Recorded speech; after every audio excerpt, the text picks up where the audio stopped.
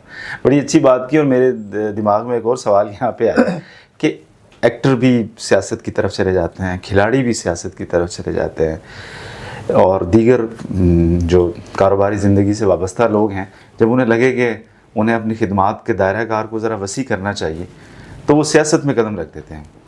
تو آپ تو فرما رہے ہیں کہ آپ کی سیاست کی بنیاد تو کالج سے ہی پڑ گئی. تو یہ شاعر حضرات جو ہیں, میں نے بہت کم سنا ہے کہ شاعر اور یہ لوگ کبھی کوئی سیاست میں آئیں اور سیاسی طور پہ اپنے آپ کو منوائیں. ایسا میں نے بڑا کم سنا ہے. ہاں, یہ آپ کی جو تجزیہ ہے یہ بڑا ویلڈ ہے. میں سمجھتا ہوں کہ جو شاعر ہے سبھی وہ اسی عمر میں ان کے ہاں کوئی ایسا نجات دہندہ, کوئی ہیرو کی شکل میں ان کے ہاں موجود ہوتا ہے. صحیح. اگر شاعری ذات کی شاعری کے علاوہ سماج کے دکھوں کو بدلنے کا نام بھی ہے, تو کوئی نہ کوئی ہیرو اس وقت بطور سیاستدان آپ کو کلک کرتا ہے, کرنا چاہیے. ٹھیک ہے. ٹھیک ہے. ذاتی محبت ایک تجربہ ہے, لیکن اس کے علاوہ جب آپ اپنی محرومیوں کو, سماج کی محرومیوں میں, ہاں اس وقت آپ کے پاس بہت بڑا شعور نہیں ہوتا, اس وقت آپ پریکٹیکلی چیزوں کو زیادہ نہیں سمجھ پا رہے ہوتے, لیکن آپ وہ ضرور دیکھ رہے ہوتے ہیں کہ یہ شاید کوئی فلاں جو ہے وہ نظام کو بدل دے, اور ہمارے دکھ جو ہیں, ہمارے والدین کے دکھ جو ہیں, غربت جو ہے خاص طور پر, میری دشمن غربت رہی ہے. ٹھیک ہے. تو اس میں کوئی ایسی آواز جو ہے وہ ایسے آئے کہ جس کو ہم کہہ سکیں کہ یہ تبدیلی کا, تو وہ اس کے پیچھے یہ بات تھی. تو وہ ایسے ہی ہوا. ٹھیک ہے. لیکن وہ بعد میں جب میں کالج سے نکلا تو اس کے بعد چیزوں کو دیکھنے کا, پھر مجھے جاننے کا اور موقع ملا کہ یہ تو ایک جیسے ہوتے ہیں سارے. ٹھیک ہے. وہ بدلتے چلے گئے خیالات, یا لیکن کسی بھی تخلیق کار کے ہاں ایک ہیرو کا ہونا بنیادی طور پر بہت ضروری ہے. اب وہ ہیرو اس کی محبوبہ بھی ہو سکتی ہے, ہیروئن ہو سکتی ہے, ٹھیک ہے, لیکن اگر صرف محبوبہ تک ہی رہے تو پھر وہ اس کی تخلیق بھی ایک خاص حوالے کے ساتھ ہی جڑ جاتی ہے. تو جب آپ سماج کو وہ لینا چاہ رہے ہیں تو اس طرح کا تجربہ جو ہے وہ آپ کے ہاں آنا چاہیے. اچھا سر, آپ نے ماشاءاللہ ایک طویل جو ہے آپ کا سفر ہے لکھنے لکھانے کا, پڑھنے پڑھانے کا. جیسے وہ ایک مصرع ہے کہ یہ نصف صدی کا قصہ ہے, 2-4 برس کی بات نہیں.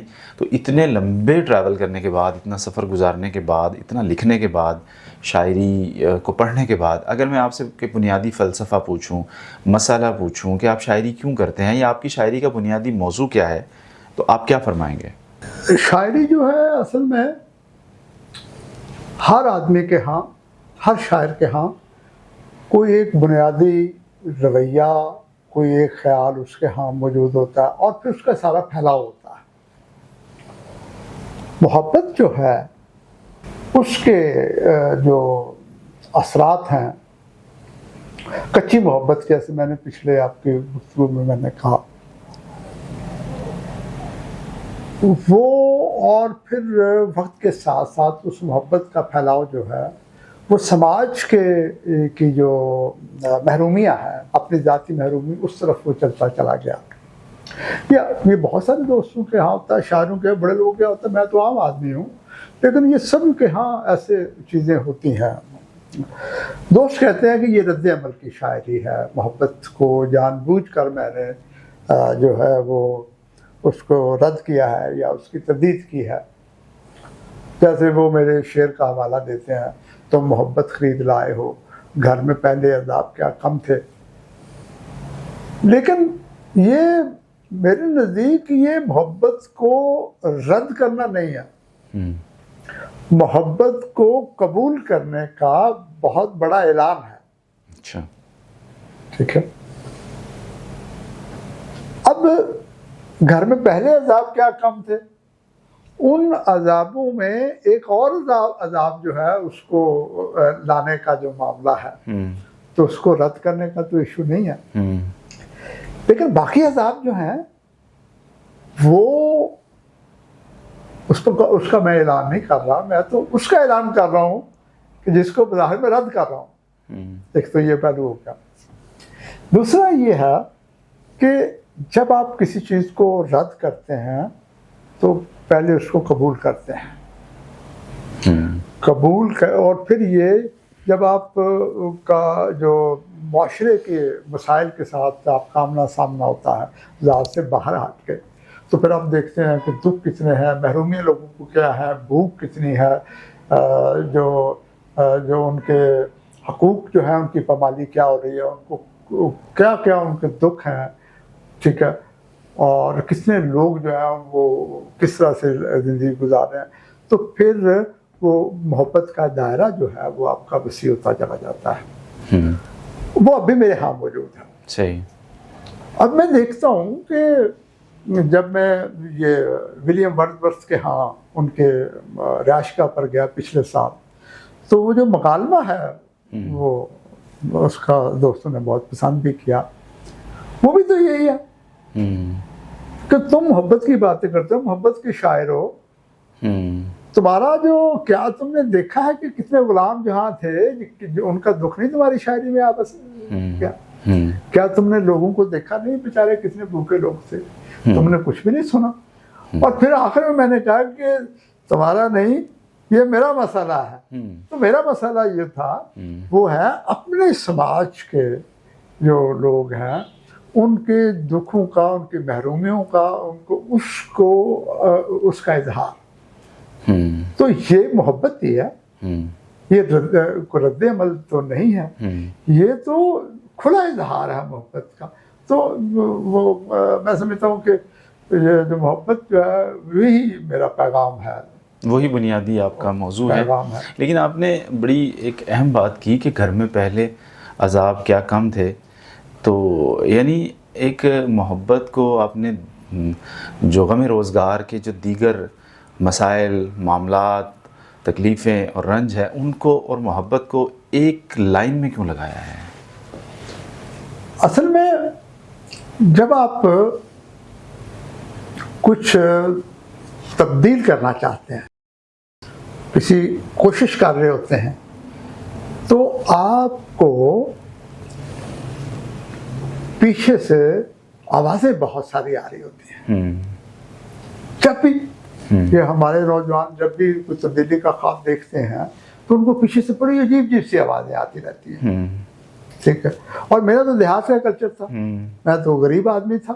میں تو والد صاحب جو ہیں وہ میرے جیسے میں نے عرض کیا کہ وہ آرمی میں تھے، اور وہ ان سے محروم رہا. ان سے محبت سے بڑی دیر وہ جو نوجوانی کا جو ہے وہ سارا وہ سلسلہ تھا.